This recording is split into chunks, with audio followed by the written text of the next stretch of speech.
Почитувани гледачи, вие сте со регионалните вести на телевизија Кисименада. Во нив ќе гледате 164 нови случаи на COVID-19 во земјава, од кои 18 во Тетовско. Поради недостаток на физичка активност и се почеста употреба на електронските уреди, во Тетово е зголемен бројот на деца со неправилно држење и гојазност. Поплава во гостиварската болница заради силно невреме.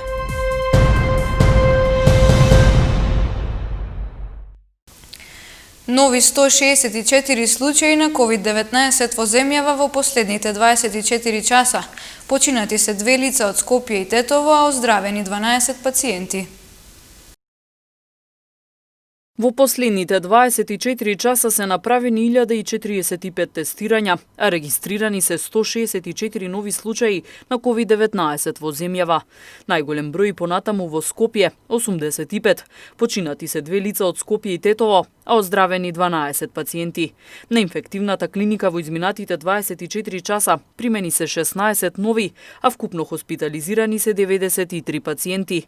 Филипче потенцираше граѓаните да кажуваат точни информации во епидемиолошките анкети. Мора да се почитуваат и здравствените работници, да се кажуваат точни информации, заради тоа што само така ќе знаеме со каков пациент имаме работа и во таа смисла по која патека тој пациент ќе биде упатен. За жал имаме неколку случаи изминатите денови во кои што заради неточни податоци повеќе здравствени работници се сега во изолација. Животот мора да продолжи, не можеме да оставаме затворени и со рестрикции, заради тоа што со почитување на мерките ние ќе го продолжиме нашиот живот со овие превентивни мерки и тоа ќе се случи што порано ако се штитиме и себе си и другите околу нас. Бројката на активни случаи во земјава се искачи на 1836. 18 нови случаи заразени со COVID-19 се евидентирани во Тетовскиот регион. Голем дел од лицата се на возраст од 20 до 40 години со полесна и средна клиничка слика. Дел од инфицираните се од новите 2 кластери појавени во Тетово и општина Јагуновце. Од вирусот едно лице од општина Желино почина.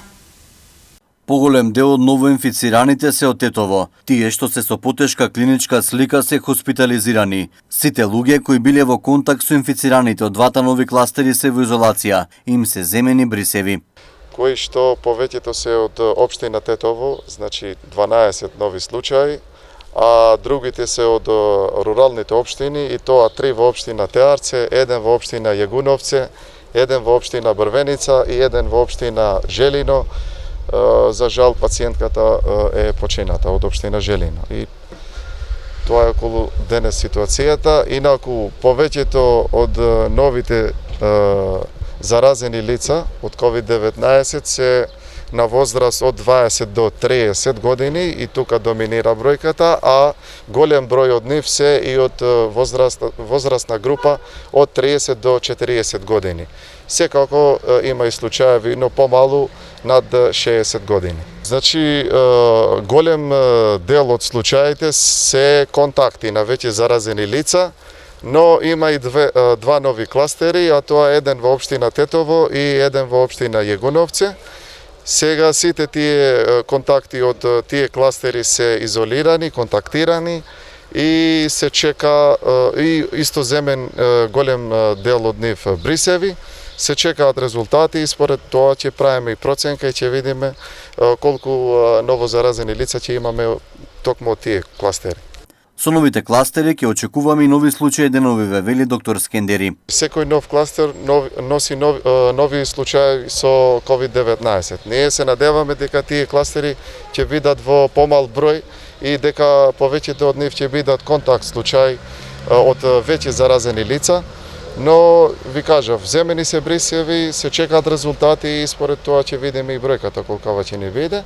А нормално имаме и друг проблем, а тоа е криењето на контактите или криењето на симптомите на веќе заразените лица, што ни прави проблем и во иднина, пошто доколку се крие контакт или симптом, Тоа може да доведе до ризик на други лица кои се околу нив, дали роднини, дали семејни контакти или пошироко. Деновиве треба да заврши вонредниот скрининг на населението од Тетовско. Целта на ваквото тестирање да се откријат новозаболените пациенти кои немаат никакви симптоми, а представуваат опасност за себе, но и за луѓето со кои контактираат.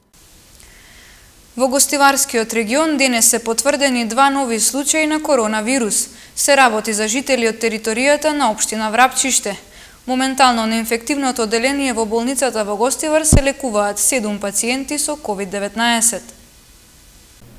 Нови 2 случаи на коронавирус се регистрирани денес во села од општина Врапчиште. Со нив вкупната бројка на активни болни во поширокото гостиварско подрачје достигна 33. Поголемиот дел од нив се наоѓаат во домашни услови со оглед на утврдени благи симптоми или се асимптоматски. Тие добиваат совети и насоки од лекарските тимови секојдневно. На инфективното одделение во болницата во Гостивар хоспитализирани се 7 пациенти со COVID. Моментално на нашето одделение има 7 пациенти кои активно се лекуваат, позитивни од COVID-19. Тие се во стабилна состојба, без услужување на симптомите, додека имаме уште 22 случаја кои се на домашно лекување, кои се исто така асимптоматски, но се под надзор на нашите служби. И сметаме дека ситуацијата за сега е стабилна и е под контрола во нашиот град. Граѓаните да ја сватат сериозноста на ситуацијата и да ги почитуваат мерките за заштита, за да се спречи проширување на заразата. Ова е апелот што медицинските лица постојано го нагласуваат како клучен во борбата против коронавирусот. Јас би сакал да упатам еден апел до сите граѓани дека треба да се навикнеме со тоа дека COVID-19 или коронавирусот така наречен популарен дека постои и ќе постои. Ние треба да се навикнеме со него да живееме. Но наша обврска е да ги одржуваме, значи и да ги исправуваме сите мерки што се потребни за заштита. Не се тие толку многу мерки. Одржување на маски и одржување на социјалната дистанца. Хигиената е нормална работа, таа се треба да се одржува со ковид, без ковид. Од почетокот на пандемијата досега во општините Гостивар, Врапчиште и Маврово Ростуше направени се над 500 тестови за коронавирус. Поради недостаток на физичка активност и се почеста употреба на електронските уреди, во Тетово е зголемен бројот на деца со неправилно држење и гојазност. 70 до 80% од децата имаат неправилно држење како последица на намалена физичка активност и начинот на живот. Досегашните резултати од спроведените систематски прегледи во здравствениот дом во Тетово, покрај искривување на рбетниот столб и подгрбавеност, укажуваат и на поголем број на деца со зголемена телесна тежина. Специјалистот по училишна медицина, доктор Александар Костески, вели дека со појавата на електронските уреди се изгуби дружењето и доведе до дистанцирање на децата и оттргнување од физичка активност. Можам да кажам дека до негдека, до 2007, 2008, еве, да речеме до 2010, бројот процентуално, значи на деформитети од сите извршени систематски прегледи се движеше негдека до 7-8% на сколиоза. Веќе не е така. Значи сега ние кај 70 до 80% кај децата забележуваме неправилно држење. Тоа е последица на намалената физичка активност и начинот на живот. Веќе ги спомнав електронските уреди, токму тоа доведе до појава на вакви работи. Истото може да се каже со тоа што се повеќе имаме број на деца со обезитет, значи со зголемена телесна тежина. Доктор Костески вели дека децата треба да се мотивираат помалку да ги користат електронските уреди, а повеќе да имаат физичка активност. Не мора да значи дека со некој спорт мора да се бави, ама битно е да се мотивира детето дека треба повеќе да се движи, а помалу да ги користи електронските уреди.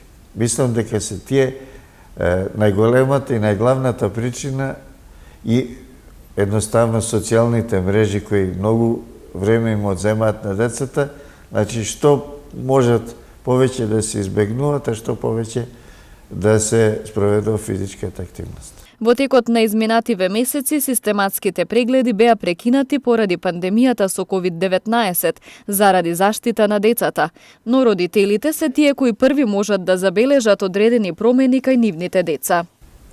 Самите родители, значи, треба секојдневно, барем при секое бањење на детето, да видат дали каква е положбата на телото.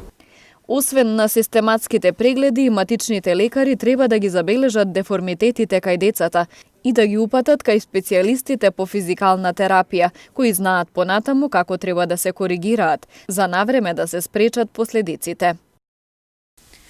Гостивар вчера попладне беше погоден од силно невреме со град и ветер. Неколку граѓани пријавиле штети во домовите, а поплава имаше и во гостиварската болница, каде што денес службите извршија темелно чистење и дезинфекција. Се споија небото и земјата. Вчера попладне Гостивар беше зафатен од силно невреме, проследено со ветер, пороен дожд и град со големина належник.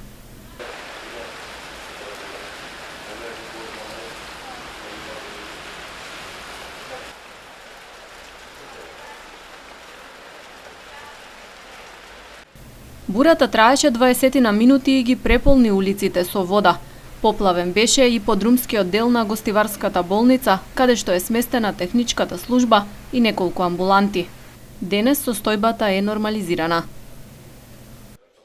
Ние по престанокот на дождливото време ги ангажиравме службите во болницата, како што е техничката служба и хигиенската служба, со што ги ја евакуиравме водата кој се наоѓа во тие простории, пошто хигиенските служби почна одма со чистењето на истите простории и денеска веќе продолжиме само со дезинфекција на истите простории и се нормализира, значи се ставија во погон сите тие амбуланти за непречено одвивање на нашите услуги кон пациентите, со што денеска веќе нормално се продолжи со работа со сите амбуланти и сите служби и сите медицински, значи, обслужување што ги врши нашата болница во моментот.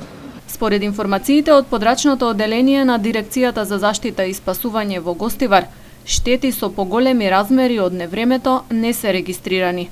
Неколку граѓани од градот и околните села пријавиле поплавување во домовите. При елементарни непогоди, процедурите налагаат случаите да ги разгледа и за нив да одлучи посебна општинска комисија за проценка на штети. ДПА смета дека парламентарните избори треба да се одржат на 5 јули. Лидерот на партијата Мендух Тачи на пресконференција потенцираше дека само со нова влада може нормално да функционираат институциите и да се справат со вирусот COVID-19. Тачи рече дека е безпредметно да се разговара за одложување на изборите за една, две или повеќе недели. Со вирусот COVID-19 мора да се научиме да живееме, а за да се справиме со него, мора да имаме нова функционална влада. ДПА мисли дека 5 јули е датумот што треба да одеме на избори. Знам дека одредени луѓе се многу скептици на ова, но ги прикажав и нашите аргументи. Не можеме вака понатаму да одеме. Со една влада која е, да не кажам конгломерат, потежок збор, туку техничка влада каде се гледа дека политичките партии повише се грижат за нивниот рейтинг, отколку за сериозноста на ситуацијата. Ни треба функционална влада со јак политички капацитет кој ќе ги зема предвид новите опасности од COVID-19. Тој ја поздрави изјавата на лидерот на СДСМ Зоран Заев дека е здраво за демократијата дуи доди во опозиција. Предлогот на Ахмети за премиер албанец го окарактеризира како несериозен. Јас сум председател на партија. Да се кандидирам за премиер, би рекле луѓето, или не е токму, или е смешно затоа што немаме процедурална варијанта со гласот. Така, граѓаните одлучуваат кој ќе биде премиер. А премиер ќе биде и има големи шанси да биде тој што ќе победи на избори. Албанските партии имат лимит на 13, 15, 18, ако сакате и 20 и нешто пратеници. Тоа е тешка манипулација. Тешка манипулација со емоциите на луѓето, со емоциите на албанците, од им нешто он ќе направи. Пазите, Господинот Ахмети имал 18 пратеници. Господинот Ахмети беше околу 10 години на власт со ВМРО и со Груевски. И никогаш ние немавме такви идеи или такви барани. Онда беше и неговата партија толку да има јасни определби, тоа ќе го направија 2008 и 2003. Тој уште еднаш ги повика граѓаните да ги почитуваат здравствените препораки со цел поголема превенција и заштита од COVID-19. Од Општинската организација на СДСМ Тетово одржаа пресконференција во врска со платежните картички Купувам домашно. 9000 денари им следуваат на невработени лица, активни баратели на работа и приматели на социјална помош, кои оствариле нето доход до 180.000 денари во 2019 и нето доход до 60.000 денари од јануари до април 2020 година. Во оваа категорија 115.927 лица еднократно ќе добијат 9.000 денари на платежната картичка. 3.000 денари ќе добијат вработени лица кои за периодот од јануари до април 2020 година оствариле доход до 60.000 денари по основна плата и надоместоци на плата во нето износ. Тоа се 117.144 лица кои ќе добијат по 3.000 денари на својата платежна картичка. 3.000 денари им следуваат и на средношколци од државните училишта и студенти од 16 до 29 години. Станува збор за 87.014 лица кои ќе добијат еднократно 3.000 денари на платежната картичка. Домашната платежна картичка Купувам домашно ќе ја добијат и 4.394 здравствени работници ангажирани во справување со COVID-19 со средства во висина од 40% од последната основна нето плата. Ние сме социјална држава и солидарно општество и затоа во мерките може да се пронајде секој, затоа што секој треба и секој ќе добие поддршка. Корисниците ќе ја добијат картичката на домашната адреса или може да се подигне од банката. За истата, напоменавме, не се аплицира. Граѓаните ќе добијат домашна платежна картичка препознатлива со слоганот Купувам домашно, која ќе ја издаваат банките и на која ќе се наоѓаат средствата и кои ќе можат да ги користат.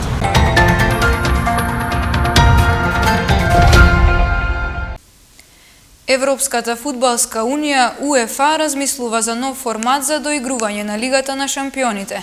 Формула 1 одржа уште 3 трки. Следуваат вестите од спортот.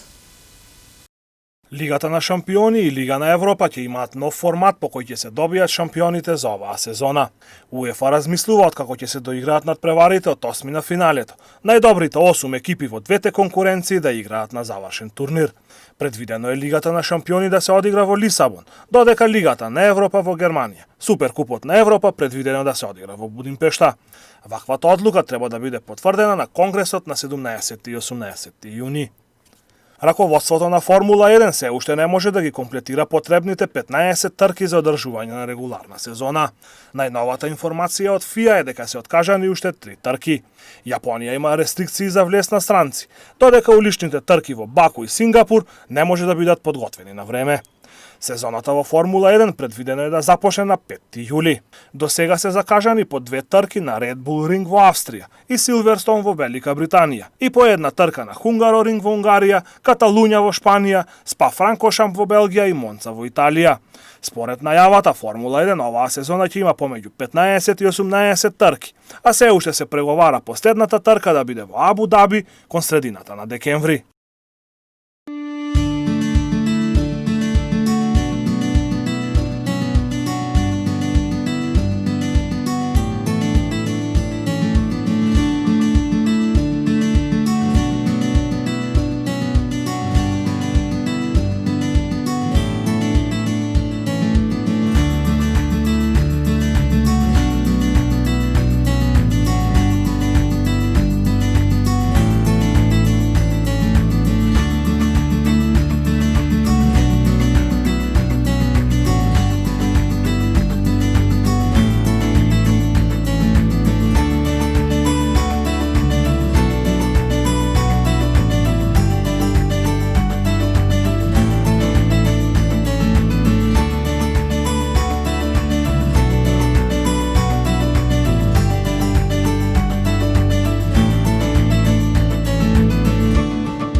Почитувани, тука е крајот на регионалните вести. Останете со програмата на телевизија Кисименада. Пријатно!